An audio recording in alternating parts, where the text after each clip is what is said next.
Y sí, chicos.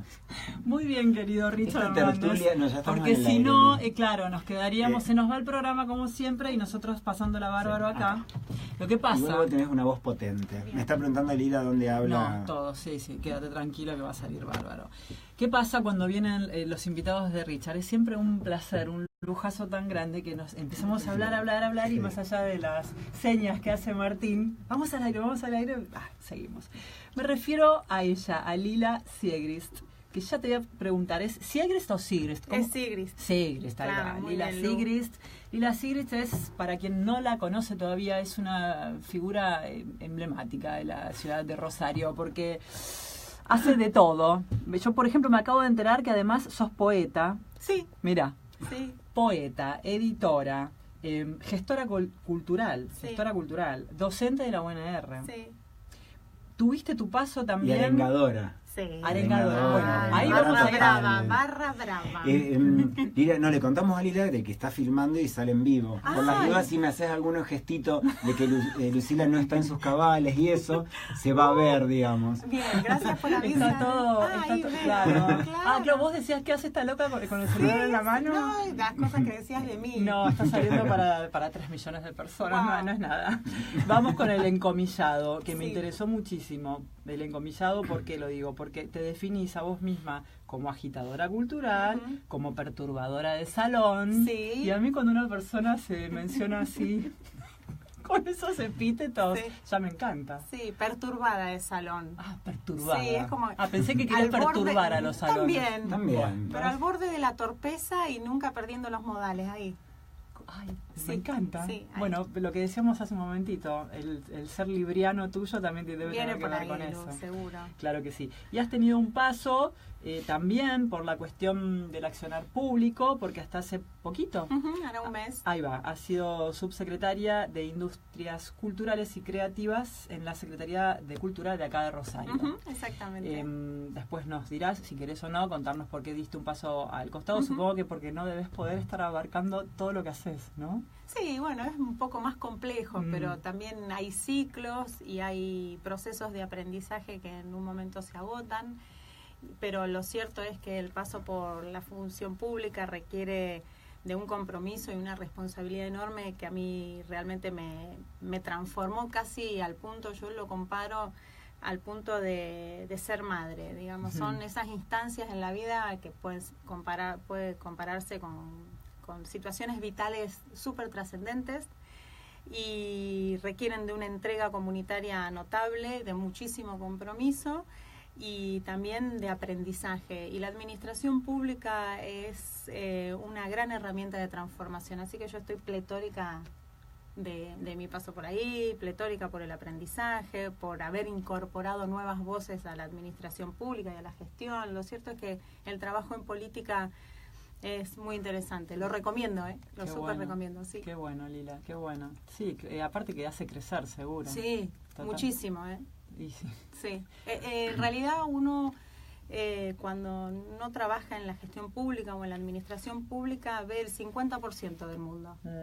Y no solo por los individuos con los que se va cruzando y demás, sino por los modos de entender la realidad. Y cada vez que uno camina por la calle se da cuenta que hay una decisión política que se tomó o que no se tomó, o acertada o desacertada. Entonces, el cariz de lectura de la realidad y de las relaciones humanas cambia al 100%. Y por eso uno se mune de otras herramientas. Muy, muy interesante. Qué bueno. Sí, qué bueno he lo que tenido una decís. muy linda oportunidad gracias a Pablo Hafkin, que me echó el ojo así, junto con Flor Balestra también, que decían, bueno, esta chica tiene uñas de guitarrero, y ahí fue. Mirá qué bueno. Con un lindo equipo, Georgina Ricci también se suma a trabajar. Me parece que nos metimos de lleno Sí. así. Yo Ay, pensé sí, que íbamos a una pasar cosa. por un montón de No, lugares y nos pero metimos hablemos. Claro. Viste que nos cuesta. Fui directo a eso. Fuiste directo. Sí, fui directo. Sí. No, bueno, no, porque me parece que la gestión de Lila merita como más allá de eso, de la cuestión del aprendizaje de ella y de esa entrega que no sé lo que es ser madre, no sé ni siquiera lo que es ser padre, pero es tengo dos comparable gatos. al amor.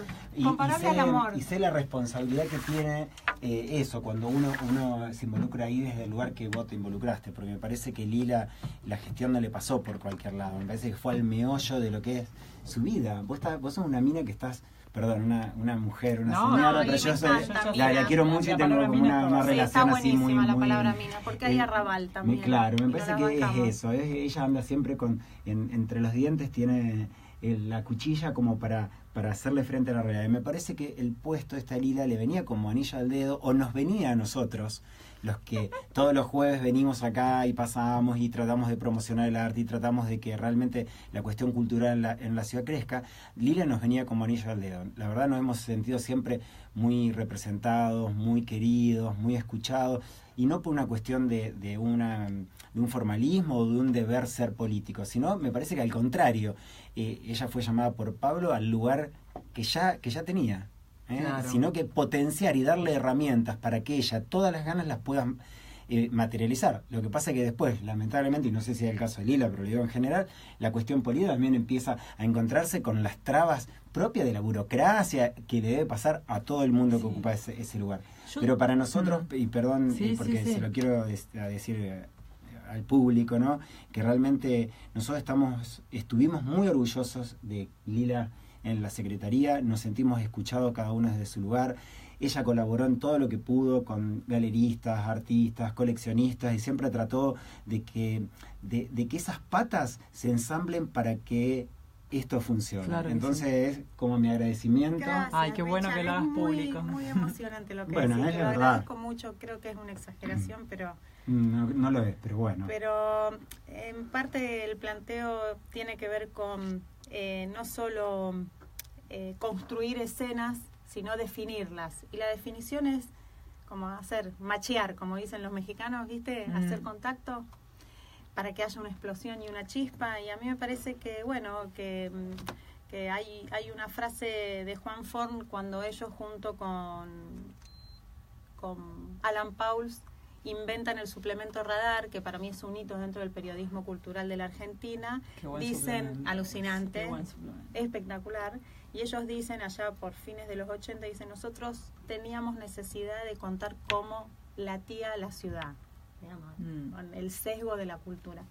Y a mí me parece que hay que estar atento a eso. Uno en el lugar que le toque ocupar, sea de inscripción pública o desde lo más íntimo, lo interesante es estar conectado con cómo avanza la ciudad, cómo avanzan los autores, cómo trabajamos, cómo nos escuchamos, la necesidad del diálogo sostenido. Eso es lo que hay que hacer. Digamos, hay que construir escenas permanentemente de intercambio, de diálogo y de transformación, que es, digamos... Lo que siempre a mí me llama la atención es, cómo harán personalidades como vos que respiran arte, que son súper creativas, entonces a lo mejor el tema del tiempo es que siempre es tan relativo, ¿no?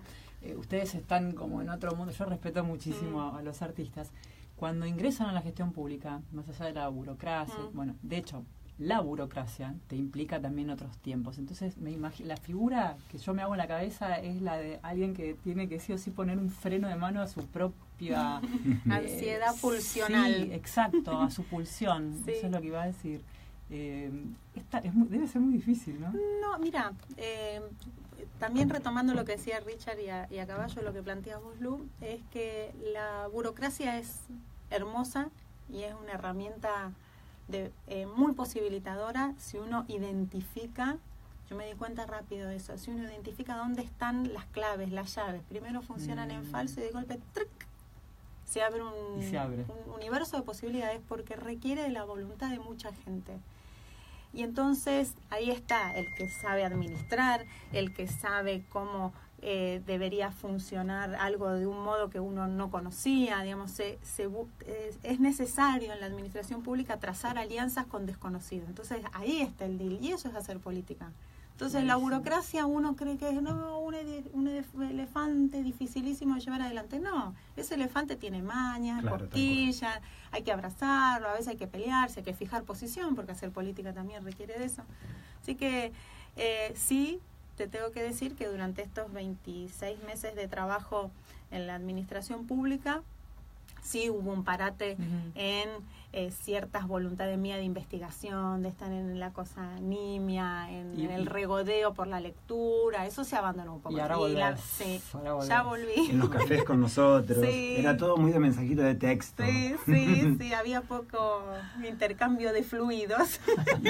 ¿Y qué proyecto vas a estar abrazando ahora? Porque ya debes estar... Y mira, está bueno porque craneando. sí, exactamente. Ahora 20 días me convocaron de la Secretaría de Cultura de Córdoba para curar el espacio de los contenidos de Mercado de Arte de Córdoba, que es un muy lindo proyecto que lleva 5 años asociando vida del trabajo de los artistas con institucionalidad y coleccionismo. Ahí se arma como un gran encuentro nacional en el que vamos todos. Y la verdad es que es un honor haber sido convocada por ellos. También la Fundación OSDE me ha convocado para curar 2 muestras en el año que viene. Y en paralelo estoy trabajando con mucha fuerza, representada por la galería de Gabriela Gabelich, que bueno, ya me armó un cronograma anual para el próximo año y medio para, digamos, retomar mi vínculo con la fotografía, así que... Claro, para lo que es tu propia obra. Sí. Ah, qué bueno. Sí, entonces bueno... Ahí ando. Estoy muy contenta, muy agradecida también de que la gente preste atención a mi trabajo singular, porque es un poco abismante, ¿viste? Deja todo de golpe. Y sí, claro. Y la verdad que está bueno, sigo vigente, cosa que yo temía. De veras. ¿Sí? ¿Tuviste esa...? Y sí, arrasa la gestión. No sé, yo te veo todos los días con ese hacha rompiendo mi pared, así que... Ahora la tengo descolgada, bueno, ya porque estoy en obra, pero... Ya va a llegar. Vamos a hacer un comentario que quienes nos siguen van a decir, ay, otra vez. Pero siempre se suma gente nueva. Entonces, el comentario de Richard es porque hace referencia a que él es un gran coleccionista. No, gran no. Bueno, sí, es un gran coleccionista. Soy una persona que a veces un coleccionista comprometido. Ahí va, le pone un... Soy un comprometido. Sí. Le pone un buen ojo. Le pone un buen ojo. Sí. Entonces, de esa manera está ayudando muchísimo a lo que es el arte de acá, el regional, si se quiere, también, porque no todos viven en Rosario, ¿no? El arte contemporáneo. Sí. Ahí va. Vamos, salteemos la parte mía. Bueno. ¿A dónde queremos llegar? ¿Cómo Quiero vamos a dejar llegar... de vos? No. Me interesa porque también fuiste o sos editora. Fui editora y editar es una manera de leer, digamos. Es como un oficio que es difícil de abandonar. Sí, total. Bueno, cuando dijiste esto de cuando salís de la función pública o cuando estás ingresando, te das cuenta que caminás por la calle y ya enseguida vas haciendo esa entrelínea, sí, ¿no? modos de leer. Sí, fuimos editoras con Georgina Ricci y Pablo Montini, un proyecto que llevó cerca de 5 años, un proyecto enorme, magnánimo para mi punto de vista, que se llamó Anuario, que era un libro al año que relataba de manera polifónica. Muchos autores escribían cómo leían la realidad del arte en la ciudad, arte, poesía, historia y demás. Y bueno, y sacábamos un volumen por año desde el año 2010 hasta el año 2014 y lo craneamos, lo pensamos entre Georgina Ricci, Pablo Montini y yo, y después tuvo algunos colaboradores muy cercanos y realmente generosos en su tiempo, como Gastón Miranda, Eliana Bianchi, Ernestina Fabri, y bueno, buenísimo. Sí, fue muy lindo. 300 autores opinando sobre la ciudad, la realidad cultural de la ciudad. Lo extrañamos, Anuario. Sí. Era como una excusa para vernos. ¿Por qué se discontinuó? Y porque cuando tiene como unas distintas lecturas. Primero que nosotros dejábamos la vida y pagábamos cada crónica, cada texto, lo pagábamos y poníamos plata en nuestro bolsillo por cuestiones de autogestión. La frase, el amor al arte. Sí, al 100%. El amor al arte. Sí. Eso por un lado. Y por el otro es que también hay proyectos que se agotan cuando se vuelven hegemónicos. ¿Viste? Como decir, che, hasta acá. Regulemos la cuota de poder. Es la verdad. Cuando se vuelve hegemónico, objeto de deseo de quién está, quién no está. Claro. Yo dijimos, che, seamos responsables. Empezó siendo como un órgano crítico, un artefacto subversivo y termina consolidándose 5 años más tarde. Mirá qué y buena sin lectura, ser rentable. Sin ser rentable, claro. No debe haber habido mucha competencia, si se quiere. No, ninguna. Claro, bueno, de ahí la hegemonía. Sí, claro, tal cual. Hay tradiciones, sobre todo en la historia del arte nacional, donde sí aparecen anuarios, o aparecen los anuarios de la Universidad Nacional del Litoral de Historia, cuestiones así, pero vinculados al arte y con este nivel de voz contemporánea no había. Claro. Estuvo bueno. Sabés que me recuerdo el último intento que tuvo, pero era ya, por supuesto, más focalizado a lo literario, pero incluía bastante de arte. Lo de Gary Villortiz, su Sentón. ¡Ay, sí! Bueno. Fui a varias presentaciones ¡qué de su Sentón. lindo, qué lindo! Él decía, esto es absolutamente arbitrario, digo, como todo, a ver. Sí, como bueno, pero todo lo Gary que lleva es sello de un autor. precedente en el ámbito de, digamos, editar su escena más cercana, inmediata. Gary ha sido muy generoso. Bueno, la biblioteca de Gary, la discoteca de Gary, alucinante, genio. un gran referente. Y un tipo que publicaba de manera arbitraria y caprichosa gente que después, digamos, poemas de Juan Maidagan, ponele. Y Juan tenía 18 años y lo publicaba Juan. Creo que sí, hoy Juan, Berlín, artista de reconocimiento internacional, y Gary apostaba a eso. Sí, hay mucha gente así. Rafael Pi también fue de eso que ofrecieron a los emergentes un lugar donde participar y dar a conocer sus ideas. Si recién están sintonizando, quien está hablando es Lila Sigrist, una super personalidad del mundo del arte de acá de Rosario. Así que le vamos a hacer la pregunta obligada. ¿Cómo ves la actualidad artística en la ciudad? ¿Cómo ves el pulso? ¿Cómo estamos hoy a nivel arte? Mira, a mí la verdad es que la ciudad nunca deja de sorprenderme, o las voces autorales nunca dejan de sorprenderme.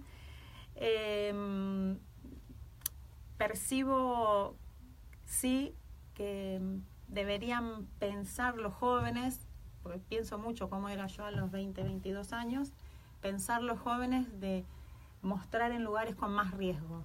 Muestran muchísimo, pero hay mucha expectativa de la devolución institucional y, digamos, no se inventan la legitimidad propia.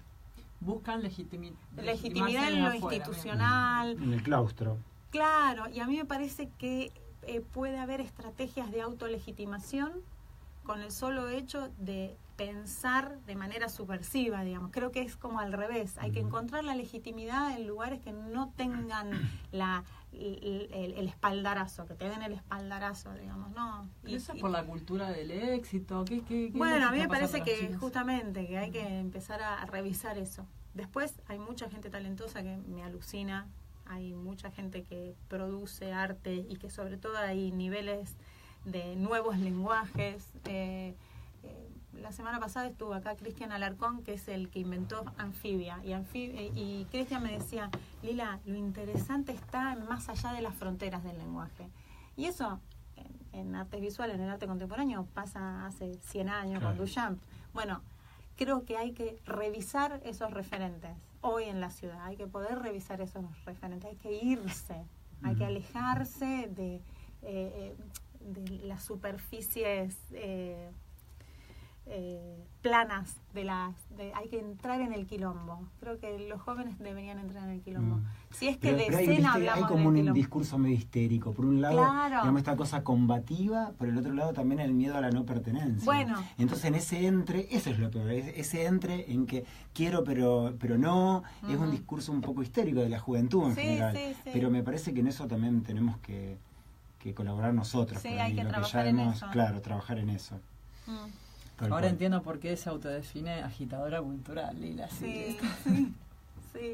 Acá llegan comentarios. Mira, desde Buenos Aires, es un colega, es un gran periodista de allá, Guillermo Salomando. Qué mujer interesante. Ay, está qué viendo dulce, el video. gracias.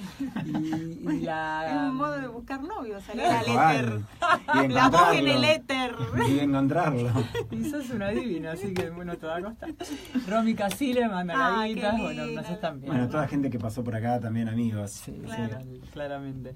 Bueno, nos fuimos un poco con tu presente, con qué es lo que estás haciendo ahora, además de... Mercado de Arte OSDE, representada por la Galería Gabelich Contemporáneo, también atenta a las movidas del coleccionismo en la ciudad, atenta también a machear, a ser de contactóloga entre algunas cuestiones que podrían estar buenas y que posicionarían a la ciudad en otro lugar, en arte contemporáneo.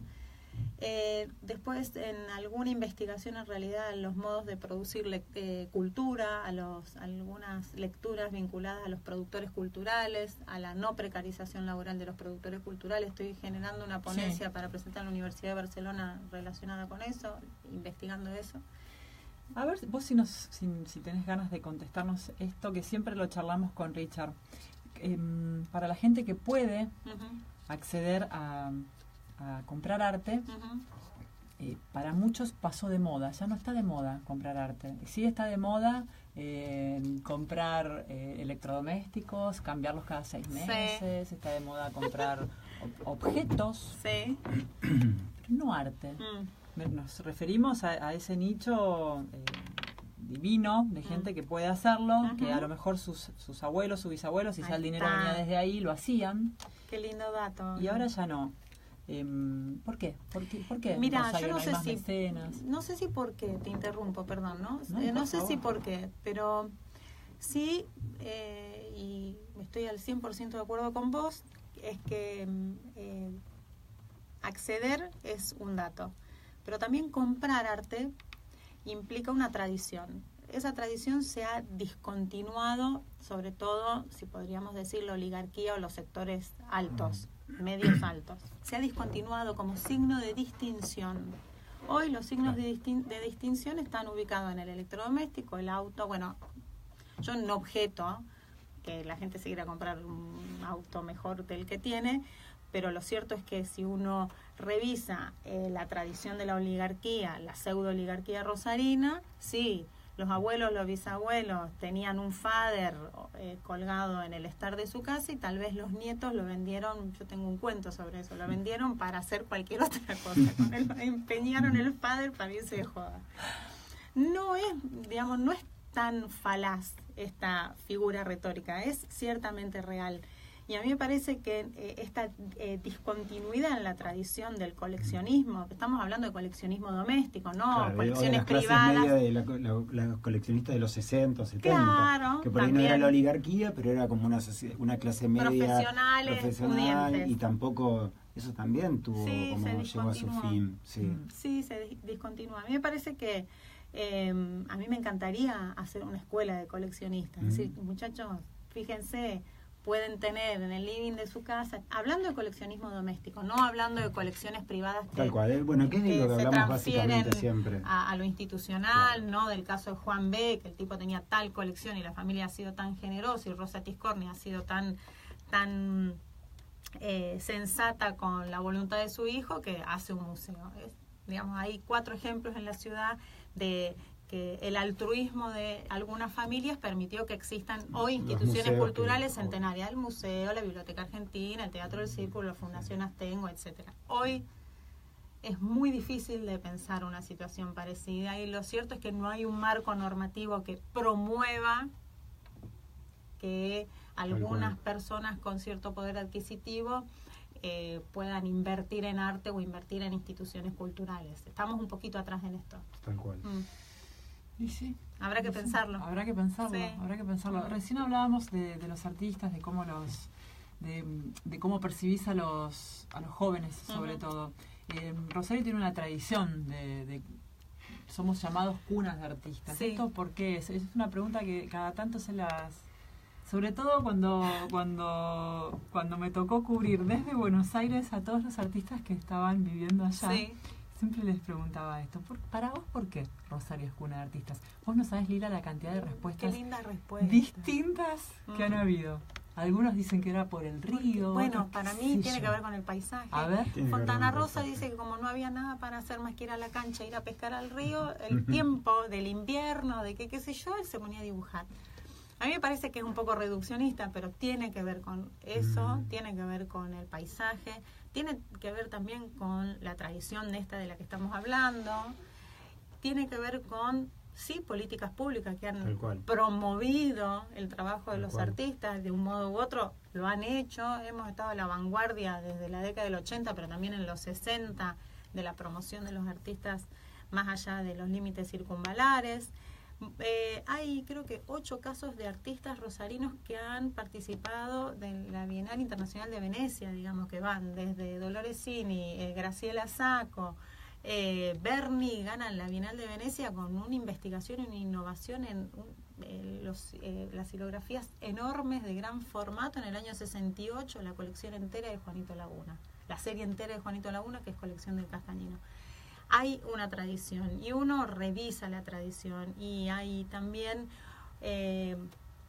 una geografía que nos vuelve epicentro. En el litoral somos epicentro de la vida académica, de la vida cultural también, ¿no? Tanto como Buenos Aires o Córdoba. Córdoba casi te diría que se está emparejando. Sí. Yo creo que la cuestión del coleccionismo es la pata que por ahí no logra dinamizar. No prospera en Rosario. No prospera. Porque vos fíjate, los coleccionistas cordobeses vienen a comprar arte de Rosario. Sí, nos visitaron el fin de semana pasado en la feria de Roberto Eche. Tenemos todo, pero me parece que falta esa pata que es fundamental, y a lo mejor nosotros de este grupo que nos llamamos los low cost o coleccionistas. ¿Así se llaman el grupo? Somos muy humildes nosotros. También. Me parece que tenemos las ganas, al menos, de que esa pata pueda empezar a funcionar y eso dinamizar un poco el círculo. En realidad siempre yo sentí que faltaba esa pata, porque bueno, básicamente cuando le sacamos el romanticismo a la parte del arte, queda un artista tratando de sobrevivir, de poder producir, y a veces sin poder comprar materiales para poder producir. Claro. Entonces, cuando le sacamos toda esta cuestión más romántica, lo que queda es una persona que tiene que pagar la luz, básicamente. Sí, claro, sí. Y hay veces que de esto no se habla, y me parece que ese es el debate que nos debemos, digamos. Sí. La cuestión del dinero en el arte. Sí. Pero, a ver, Lía, quería que me contaras un poquito el tema de tu colección, si es que es tal, si tenés una colección, si en ella participa tu familia, bueno, un poco cómo fue el inicio. Sí, más que nada el que tiene como una idea inicial, y que el primer ejemplo claro que yo tengo, mi viejo era coleccionista de monedas y estampillas cuando era adolescente. Creo que los de esa edad todos eran. Todos. Y las cajitas de cigarrillo. Era Sí, el tercer, no las sé cajitas si de cigarrillo cajitas de del cigarrillo mundo, y unas nunca latitas vi. preciosas que venían Sí. de todo el mundo. Las teníamos todas. Bueno, él empezó así, no me acuerdo, había como un método, una metodología para adquirir estampillas por correo, Sí, tal qué sé cual. yo, que se carteaba de no sé dónde, y tenía una técnica para desarmar el sobre El con sobre. la estampilla y pegarlo en un álbum. Bueno, después en algún momento me mandó a mí a venderlo acá a una galería en calle Córdoba entre y Prida, la Prida, sí, una tal toda cual. vidriada. ¿La que está todavía? Debe estar, ¿no? Sí. ¿Está todavía? Filatelia. Sí, filatelia. Bueno, No sé. Está, sí, Martín nos dice que sí, Ahí que está. Sí. bien. Y entonces yo el primer recuerdo que tengo es que había una galería de arte que se llamaba Buonarroti en calle San Lorenzo, casi, te digo el año 87, 88, San Lorenzo casi Entre Ríos. Él tenía sus obritas, qué sé yo. ¿Cuántos años tenías cuando tu papá te mandó a vender eso? Ahí.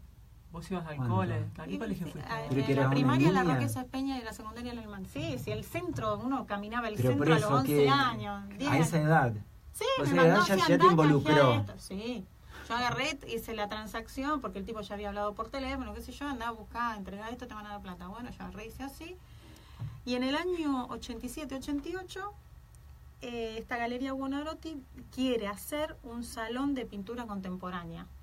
Y el jurado era Juan Grela, Aldo Oliva y mi papá, porque mi papá... Ah, bueno. Ahora de jurado, Aldo Oliva. Mira. Aldo Oliva, Oliva. Aldo Oliva escribió el texto del catálogo, mi papá patrocinó el primer premio, que el primer premio era un viaje a Nueva York. Ah, no Sí. se andaban con chiquitas. No, bueno, pero hoy, pues sí, qué sé yo, te digo, él era un joven profesional médico y era el médico de Juan Grela. Claro. Y Juan Grela le regalaba obra. Entonces, el primer premio era un viaje a Nueva York y se quedaba con con la obra mi viejo. Claro. Y el primer premio lo ganó Fabián Marcacho y con ese viaje a Nueva York mi viejo se hizo de un Marcacho. Me acuerdo cuando traje la obra a casa, a mí me daba vergüenza.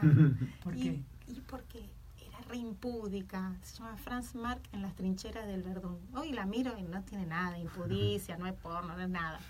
Pero entraban mis amigas y yo tenía que explicar, no, bueno, porque mi papá se hizo el buena onda y qué sé yo, como... Ay, vos sabés que me remitiste a un recuerdo muy de infancia. Yo sentía, ahora mirá, qué loco, me activaste eso. Yo sentía un poquito de vergüenza de un par de cuadros en mi Y casa bueno, colgados, pero era ¿en serio? Y era uno que era un desnudo y era otro que no ¿Y había de quién desnudo. eran? No, yo no, cero.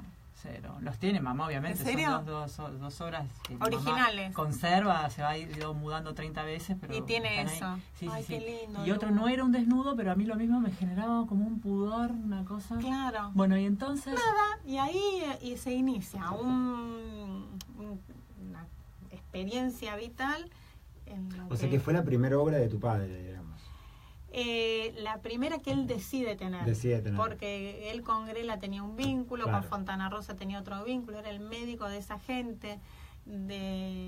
Bueno, y empieza así como un modo de vivir vinculado al arte y nunca una reproducción. Claro. No había reproducciones, mejor no tener nada colgado. Obvio. Y despacito empezamos a construir eso, que es como una historia vinculada sobre todo con Rosario, con rosarinos. Bueno, más o menos el mismo recorte que tu obra, Rich, ¿no? Sí. Que tu colección. Sí. Y entonces, bueno, perdón. No, iba por ahí. ¿En qué momento pasás a la, digamos, porque ahí serías adolescente o niña, adolescente, una cosa así, y después vos...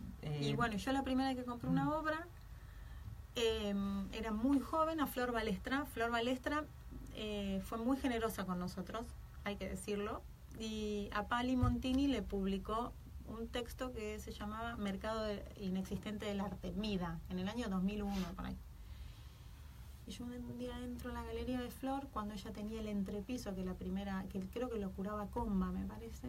Entro así, un paisaje del río Paraná de Luján Castellani. Digo, Flor, yo quiero esto. Bueno, fíjate, viste cómo es ella. Y lo pagué en 10 cuotas. Así, puchitos, iba ahorrando. Yo tenía 23, 24 años. Y bueno, y así empezó un modo de relación, mucho canje. Se va armando. Se va armando y tenemos como algo lindo. A la hora de elegir una obra, ¿qué es? ¿Te enamorás? ¿Qué es lo que te pasa? Mirá, ¿O tenés en cuenta ya la parte después de lo que ha sido evidentemente tu formación? No, nosotros lo que por supuesto que sí, pero en realidad nunca incorporamos algo con lo que no podamos convivir. Es como un familiar más. Ese artista forma parte del núcleo familiar. Entonces, si la obra vuelve y tiene como una, recidiva, no, es reincidente, hay que ver de tenerla. Muy pocas veces pasa, no es un enamoramiento, es como casi que empezás como a convivir, es un hermano. Decir, che, mira, la verdad que vi esto, volvería sobre esto. Un vínculo. Sí, es un vínculo. Ay, es qué un lindo. vínculo. Es hermosa la colección de Lila y su casa, como está emplazada. Armamos. Es muy cálida, muy amorosa. Sí. Hay como un diálogo entre todos. Sí. Yo siempre digo, ellos Una se llevan bien. Sí. La obra se lleva bien. Se lleva bien. Y se logran maritajes que en la realidad serían imposibles. Sí. Pero sin embargo ellos tienen una generosidad de adaptarse a Total. uno y a... Yo lo tengo es como arbitrario, ¿no? Pero es decir, bueno, los abstractos, Claro. Los gráficos, obra gráfica, ahí está la obra gráfica, los bodegones, los retratos ya me están como... ¿Saturando? Sí, porque todos los ojos, viste, la cosa. Sí, Te pero está miran. bien. Vamos a algo bien práctico para quienes nos están escuchando. Perdón, Lila mira para atrás porque yo cada tanto miro porque esa cosa amarilla de TN, hay un televisor pero tenemos detrás. que apagar. Y entonces me aparecen ¿Quién y es son Matías todas... Tanto amarillo. Sí, ella bueno, también. es el amarillismo, Sí. que no, aparte de todas malas noticias, por supuesto, que no es Son nuestro todas, caso. claro, son todas Nosotros somos malísimas puros. las noticias. No, y viste el subtitulado, que ese me perturbó, porque nada, no viene al caso. No nos desviemos, Es por muy largo de favor. explicar Sí, no nos desviemos. por radio. Sí, tal cual. Lila, volví a esto. ¿Dónde, o sea, más allá de que alguien pueda estar viviendo en dos ambientes, en un no sé, en un mega palacio, uno puede empezar colgando donde sea. Pero ¿cuál es el límite, digamos? ¿Dónde? La asfixia. ¿Qué pared no usas? ¿Vos estás usando todas las paredes? Mira, el otro día, La asfixia. vos sabés que el otro día llevamos a los chicos de Córdoba, a los coleccionistas de ¿Qué Córdoba, pared no usas? a conocer la colección de un amigo Sí. coleccionista en el techo. Sí. Bueno, vos lo sabés. Sí. Ah, ¿en el techo? techo tiene obra atornillada en el techo. porque ya no le entra más nada. Así que imagínate ese grado de asfixia. Sí. Yo particularmente mi neurosis obsesiva grave no me lo permitiría. Claro. Digamos, pero hay gente que sí, que aún ese podría llegar a ser ni siquiera ese puede llegar a ser el extremo. Bueno, o sea, mi viejo el otro día descubrió, mirando, la obra de Carla Colombo, que es una gran pintora y dibujante, ¿no? nosotros invitamos a una muestra en Subsuelo que participaba. Claro. Entonces mi viejo me dice, escúchame una cosa, esto de Carla Colombo, yo no puedo hacer todo en el estar, en el living, que avance por la escalera y suba hasta mi cuarto. Digo, papá, te vas a morir, porque esto... Mucho flujo, mucho rosa. Pero él quería eso y colgarle la obra ajena, como parasitarle la obra a los otros artistas y que todo eso confluye. Mira, un jardín. Gonzalo con mamá. Internate. Bueno, pero viste que también tiene que ver con... No tiene límite. Viste, esta película es Boogie Boogie. Boogie Boogie, Lo que pasa con un matrimonio cuando decide separarse y qué pasa con la obra de arte. Porque, Sí. bueno, ya lo hemos hablado Sí. en algunas Bueno, ocasiones. con las bibliotecas también. Bueno, ¿qué pasa con eso, La no? biblioteca. Las bibliotecas. Por eso hay que poner un sellito, una marca. ¿Qué? No, y la obra Algo. propia. ¿Y qué pasa con la obra propia? Digamos, Bueno, en la tu obra caso, propia. claro.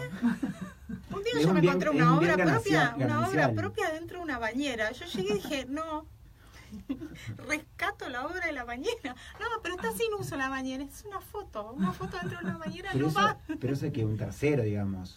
Lo que hacía con tu obra, una tercera persona o Sí, tú. una tercera que era un ex. O sea, Entonces está bien, entro está como de bien. casualidad de resolver una cuestión administrativa y Tan veo mal, y vos de que dijiste, tan refilón. mal elegí. No, uno nunca elige mal si comparte el amor. No, Por uno supuesto. ni siquiera elige, así que A Claro. lo mejor no tener en cuenta la parte técnica de la fotografía que no se lleva bien con la humedad. Es así simple. Te mando un gran abrazo, María Carmen Fracassi. Ay, qué linda Carmita.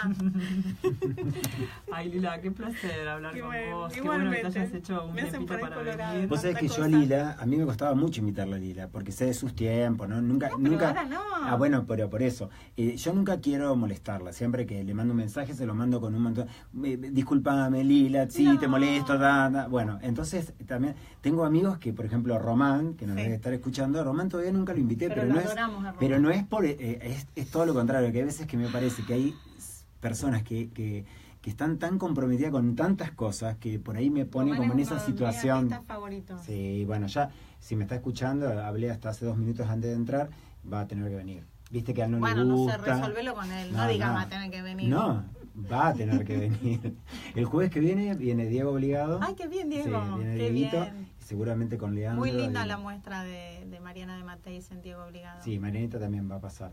Creo que, bueno, por acá vamos a tratar de Qué que bien, pasen Richard. todos. Gracias, para que haya Lu, un tanta registro. generosidad. De eso se trata, Lila. Pero Gracias. Lila era como... La Bueno, teníamos pendiente hace un montón, muy así que bien, es una yo te alegría. reagradezco. Y es como nos olvidamos que estamos en radio, estamos teniendo una charla Sí. de café, de Amena. amigos. No te entendí bien cuando me dijiste la secundaria, ¿dónde la hiciste, Lila? En el alemán. El Ah, colegio alemán. entonces sí entendí bien. Sí. ¿Cómo hiciste para ingresar a la secundaria sin conocimiento del alemán? ¿O en tu familia venían aprendiendo alemán? No, ¿O no hacía falta? no, ¿cómo no va a hacer falta? Ah. Es así. Yo cuando estaba en 7º grado rendí para entrar al Politécnico y para entrar al alemán. Y entré al Politécnico última. O sea, fui a buscarme en la lista, viste que el poli es como así. Sí, Fui a sí, buscarme sí. entre los 20 primero y hice así, dije, no entré. Y mira, así estaba última. Mi amor. Dije, si yo entré última acá, esto me va a costar un Perú.